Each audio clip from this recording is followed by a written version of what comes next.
Section 1. You will hear a conversation between a customer service representative and a customer who demands a full refund. First, you have some time to look at questions 1 to 4.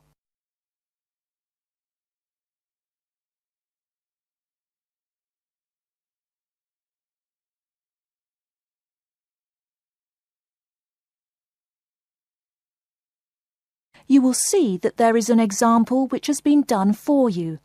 On this occasion only, the conversation relating to this will be played first. Hello and welcome to Under Pressure Enterprises Customer Service Department. This is Kelly. How may I help you? Yes, I'm calling about one of your rice cookers I just purchased. The customer says that he is calling about one of the rice cookers he just purchased. So, rice cooker has been written in the space. Now we shall begin. You should answer the questions as you listen, because you will not hear the recording a second time. Listen carefully and answer questions 1 to 4. Hello and welcome to Under Pressure Enterprises Customer Service Department. This is Kelly. How may I help you? Yes, I'm calling about one of your rice cookers I just purchased. What seems to be the problem, sir? Seems? There's no seeming about it. The blasted thing shoots hot steam all over the place, that's what. It nearly scalded my hand when I went to open it. Why, it could have killed the cat or something. It could have exploded and killed my wife and me. Sir, please calm down.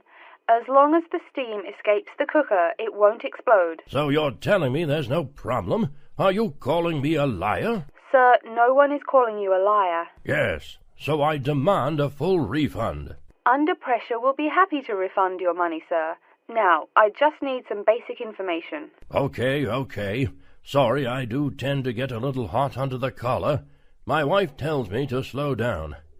So, what do you need to know? Sir, don't worry. I just need to ask you the model number of the cooker. Where are my glasses? Here. Let's see. It's R242. R242. Okay. And how much did you pay for the product? £89.99. It was on sale, I guess I should tell you. Thank you, that's honest of you. Now, where did you buy the cooker?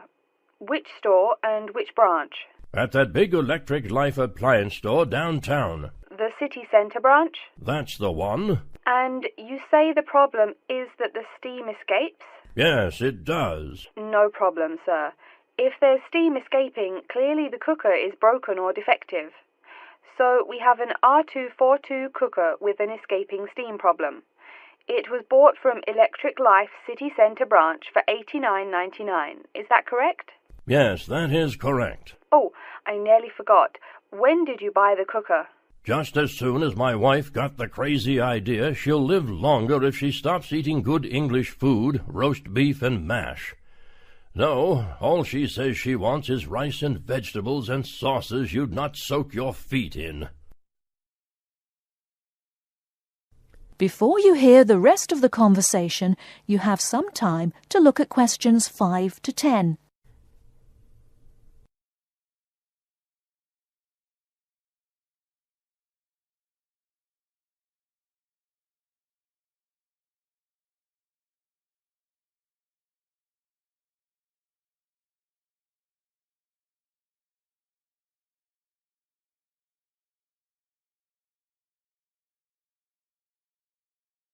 Now listen and answer questions 5 to 10. Sir, when did you buy it? Oh, there I go again. Let's see. We bought it just 6 months ago. We hardly use it either. But 6 months? Is that too long? I mean, for the warranty? Very well. That's well within the warranty period. Now, what's your name and address?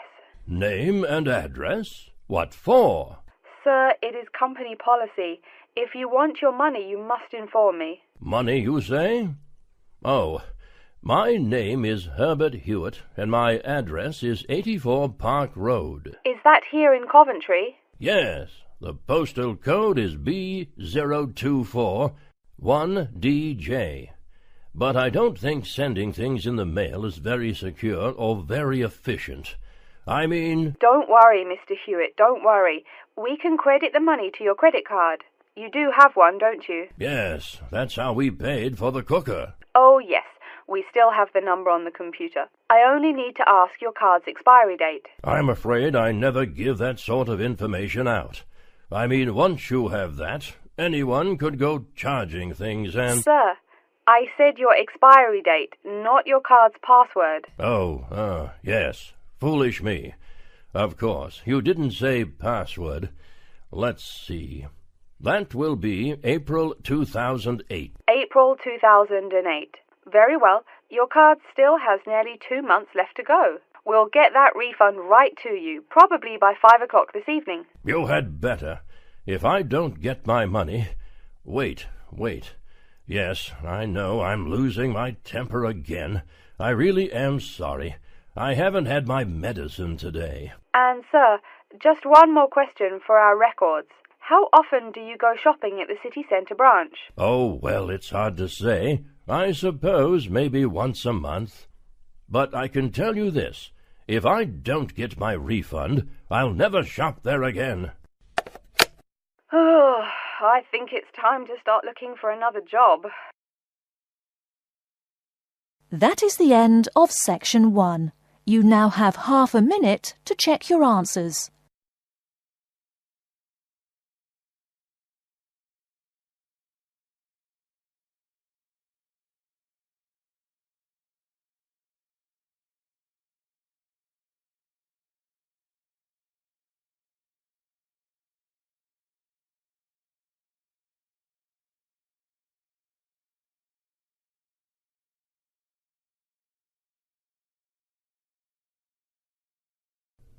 Now turn to section 2.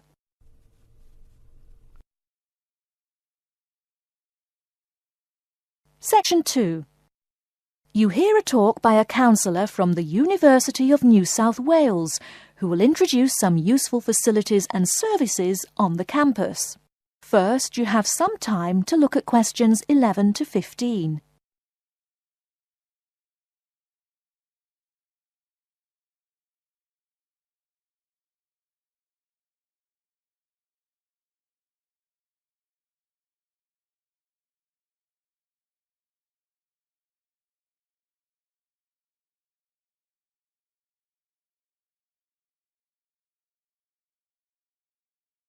Now, listen carefully and answer questions 11 to 15. Hello everyone, and welcome to the University of New South Wales. The first thing I'd like to do at today's orientation session is get you all oriented. That means tell you the location of some useful facilities and services. So, first of all, take out the maps we gave you all as you came in the door. The map is the big yellow sheet of paper. As you can see on the map, north is at the top, south at the bottom, etc. Which way is north? Well, look through that window on my left, your right. See the rising sun? That would have to be east. So north must be directly behind me. Now, we're at the campus main gate. The recreational facilities are on my right hand, and its opposite is the student centre. No questions? Good. Pretty easy, right? Okay, did everyone eat breakfast at the student food service this morning? Was the food good? Yes, I am joking. I've eaten there too. So, after a meal like that, you must be eager to go to a doctor, right? Well, I have good news for you. The Student Health Centre is located about half a kilometre straight north of here. Look on your maps. You see the street on the east side of this building? Ned Kelly Avenue? Just follow that about 500 metres and the health centre will be on your left at the 3rd cross street. Now, I know you all just got here, so you must be wondering how to tell your folks you've arrived safely, how much you miss the dog, and how you already need more money. If you don't have an iPhone, you probably are wondering where to find a computer. Well, I have good news. If you go straight out of its door and walk down the garden street, you'll see the internet unit on your left side, just next to the gym. The hours are posted on the door and the computers are free, but you must bring your student ID card with you. Like I tell everyone, if you need help with anything, you can probably find right here in the Student Centre. Do you see the 4 buildings there between the Student Centre and the library? Those are the dormitories. The men's dorms are the 2 on the south, the women's the 2 on the north. Okay, I'm sorry to have to tell you, but the university has been doing a lot of repairs and remodelling and it's not all done yet. So there may be some small problems with your dorm rooms. Maybe the window doesn't open. Maybe an air conditioner is missing or does not work. If there are any problems, you can go to the complaint office, which is right beside the teaching building between the Parker Street and the Crammer Street. Just tell them your problem and they should have it fixed by the time you graduate in 4 years. I'm joking, but please be patient. There are a lot of little things they need to take care of. Tired of the school food? No? Give it a week. Or maybe you just need a place to get coffee in the wee hours of the night during one of those marathon study sessions. Either way, you definitely have to check out the little cafe just past the women's dormitories. They've got free Wi-Fi, so a lot of students saddle up with coffee and a bagel for hours on end to get work done. Before you hear the rest of the talk, you have some time to look at questions 16 to 20.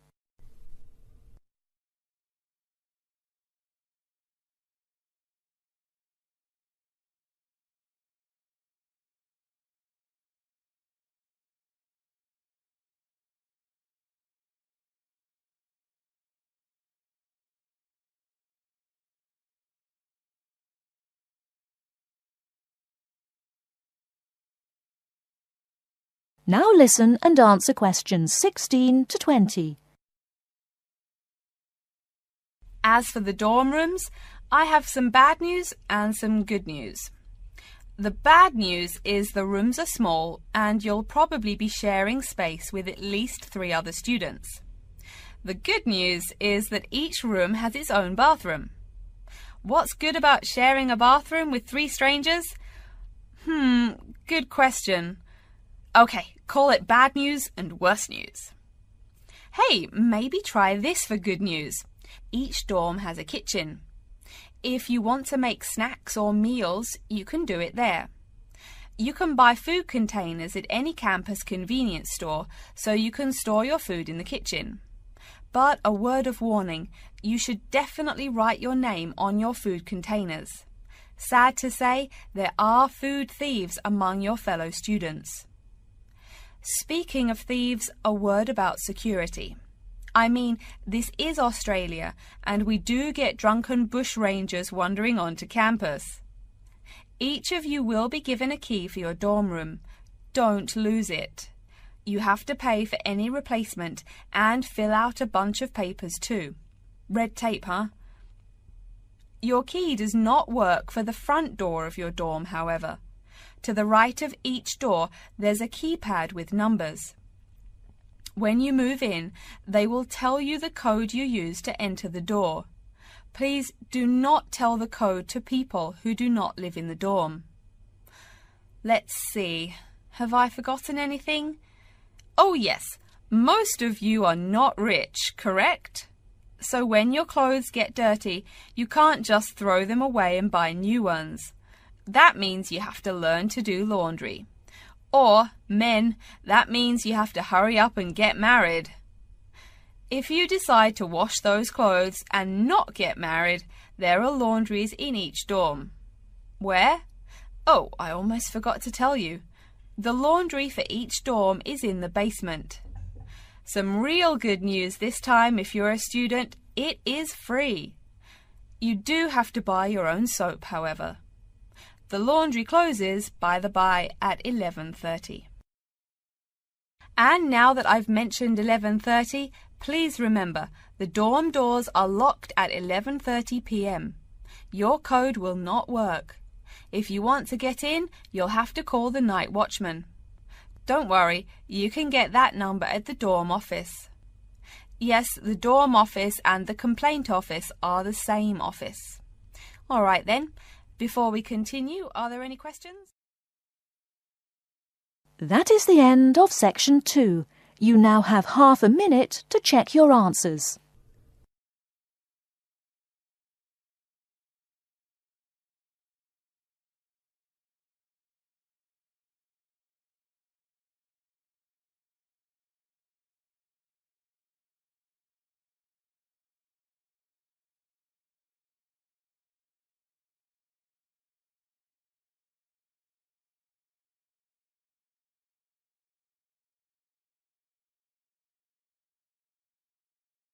Now turn to section 3.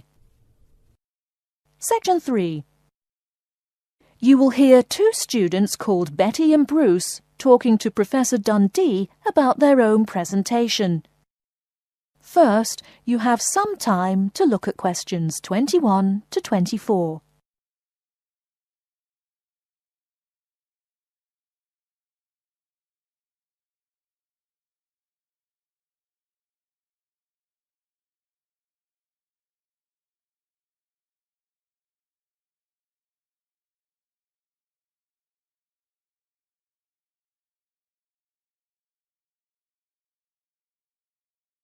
Now, listen carefully and answer questions 21 to 24.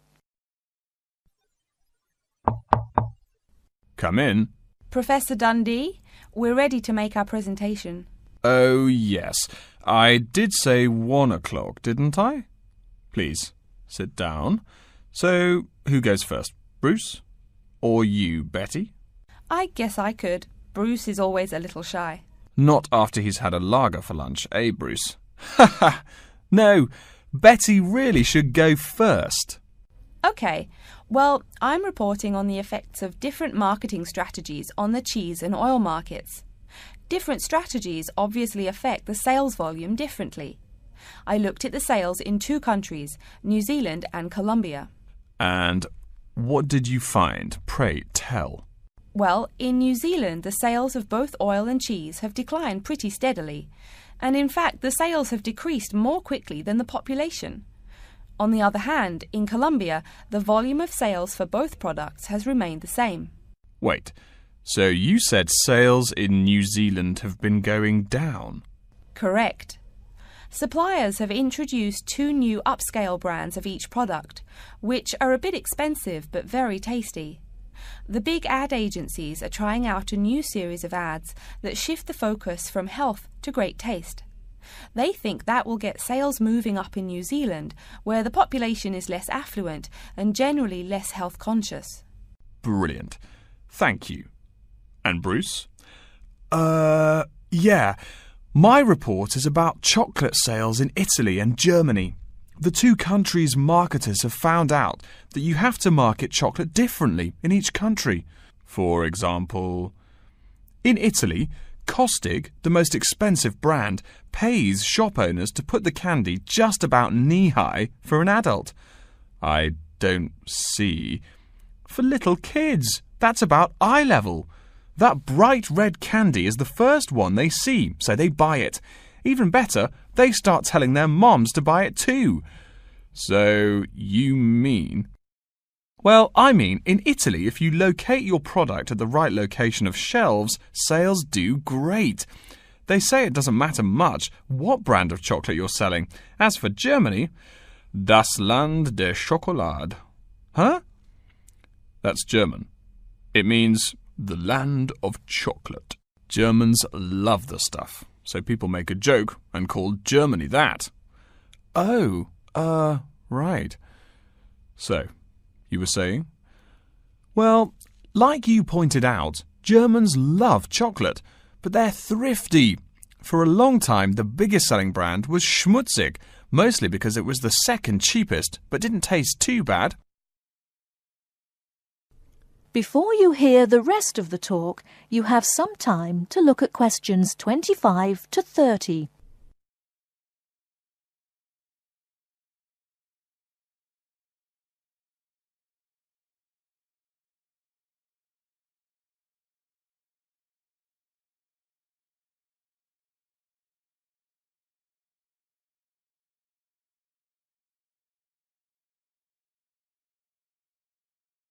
Now listen and answer questions 25 to 30. Again, brilliant. A pretty good job, both of you. Tell me, what do you plan to investigate next week? I'm especially interested in the effects of colour on sales of products, so I'll be looking at ads for cosmetics and cleaning products in the local market. You know, like the distinct orange colour of Mr. Muscle, lavatory cleaning products. And you, Bruce? I'm focusing on the effects of different containers on sales of cookies, so I'm going to look into packaging for cookies and how the materials they use will affect the image, and in turn, sales. You know, most containers are paper, but some expensive cookies come in metal boxes. The shiny metal boxes catch people's attention, and the image remains in the memory longer. Well, it sounds like you two are all set. But as always in this course, I urge you both to pay much more attention to the advertisement extensions. That's often the key. All right? Any questions for me before you go? No, I think I'm all set. Thanks. Me too. Thanks, Professor Dundee. See you later. That is the end of Section 3. You now have half a minute to check your answers.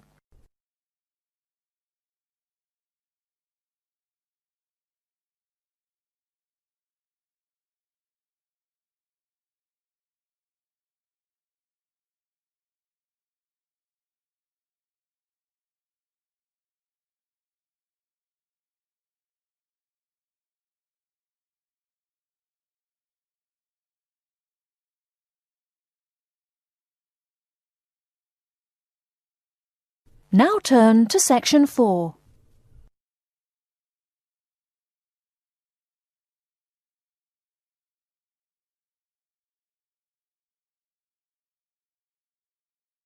Section 4. You will hear an introduction of the exhibition named 2 Centuries of the Bike.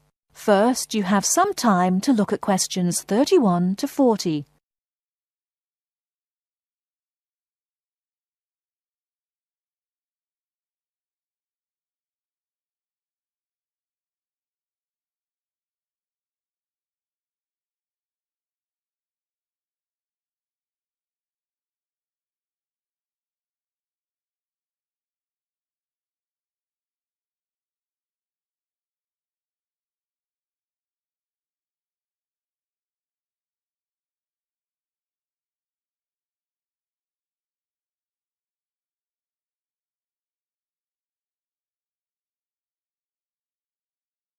Now listen carefully and answer questions 31 to 40. Good afternoon, ladies and gentlemen. I'd like to take this opportunity to welcome you to our exhibition, 2 Centuries of the Bike. Let's stroll around the exhibition, shall we? Although there were a few early efforts back in the 1700s, you didn't really see many bikes till, say, the 1830s in England. Bikes were a response to the rapid growth of cities early in the 19th century. Cities like London were getting too big to walk across. The early bike let people travel with less effort than walking. Plus, a bike was a lot cheaper than a horse. Think of it. No one invented a bike for, 5,000 years of human history. Why did people do it then? Probably because this was the start of the machine age. People wanted machines to do all the work. There were some drawbacks, however. For one thing, there were no pedals. You simply pushed yourself along using your feet, kind of like today's skateboard. That meant you went fairly slow, and uphill you actually worked harder, pushing that two-wheeler. Plus, the wheels were made of wood covered with metal, as you can see from this model. So the downside was that the ride was quite uncomfortable on most roads.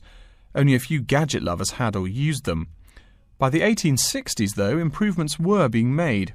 As you can see from this specimen, metal frames had become the rule. They are more durable than wood, and they don't warp in the rain. The biggest improvement, however, was the development of the chain and sprocket system. They're connected. This meant you did not push the bike. You used pedals, just like today. You had to try harder to balance, so it took some practice to figure out how to use the pedals. But it made the ride so much easier. As a result, the good thing was that you could ride a lot more smoothly and with very little effort. By the 1880s, another big change was the use of rubber wheels. These became pretty common at that time. Though the first ones were solid rubber, the ride was a good deal more comfortable than the old iron and wood system. This is a big consideration because the faster you go, the more you feel every bump. Air-filled tyres, pneumatic tyres, didn't really come into use till around the year 1900, as you can see from this exhibition over here. That made the ride even more comfortable. So by 1890 or so, people were going a lot faster and a lot more smoothly. There was one problem when you were going quickly and comfortably. Oh no, how do I stop? Yes, we all laugh now, but for a long time the only way to stop was to drag your feet. That didn't work very well, and it would be dangerous if you were going fast. In the crowded cities of those years, New York, Chicago and so on, you would get killed if you couldn't stop for, say, a streetcar. Plus, look at this bike. The front wheel is nearly 1 metre and 2/3 tall. They made them that way so you could see over people and wagons, but you couldn't drag your feet. This model is called a velocipede, a speed pedal. Another characteristic of the bike in this period is that it has 2 equal-sized wheels, which signalled a big change in bikes. For with the velocipede, brakes appeared. If you wanted to stop, you just pushed the pedal backwards. Doing that stopped the back wheel of the bike. This technique worked a lot better than dragging your feet or jumping off the high seat there. This meant that bikes became a great deal safer. It would have been safer if people wore helmets, but the first bicycle helmet wasn't invented until years later, and even then, it was little more than a leather ball cap. It really wasn't until the 1970s that the bike helmet was modified to provide some real protection. Before continuing on to look at developments since the 1890s, let's say a word more about safety. Everyone knows if you're going downhill, you can get going dangerously fast. To go more than 100 kilometers an hour isn't all that difficult. But even on level ground, it's easy to go too quickly. On a city street, today's bicycles can be ridden at a speed of over 40 miles an hour over a short distance. That's about 64 kilometers an hour. Remember, you're on a bike, not in a car. There's nothing to protect you. People are killed in single bicycle accidents every day, just from hitting the road. A good rule to remember is, if you're going faster than the cars, slow down. And please wear a helmet. Nearly 1/4 of the epilepsy cases come from head injuries in accidents on bikes and motorcycles. I don't mean to scare you, but safety is everyone's business. What? Now that's a good question. Why are today's bikes so much faster? Well, it's not just that today's athletes are faster. The answer is partly mechanical. If you look closely here at the back wheel, you'll see a number of gears. Changing gears is what makes those fast speeds possible. You can shift gears depending on the terrain and how hard you wish to pedal. So you can put it on a higher gear for downhill and a lower gear for uphill travel to make it easier to climb that slope. You'll notice this gear shifting mechanism is attached to the back wheel, and when the rider shifts on the handlebar gear shifter, the chain moves to the appropriate sprocket. And, speaking of changing gears, let's look over here at our Tour de France exhibit. That is the end of section 4. You now have half a minute to check your answers.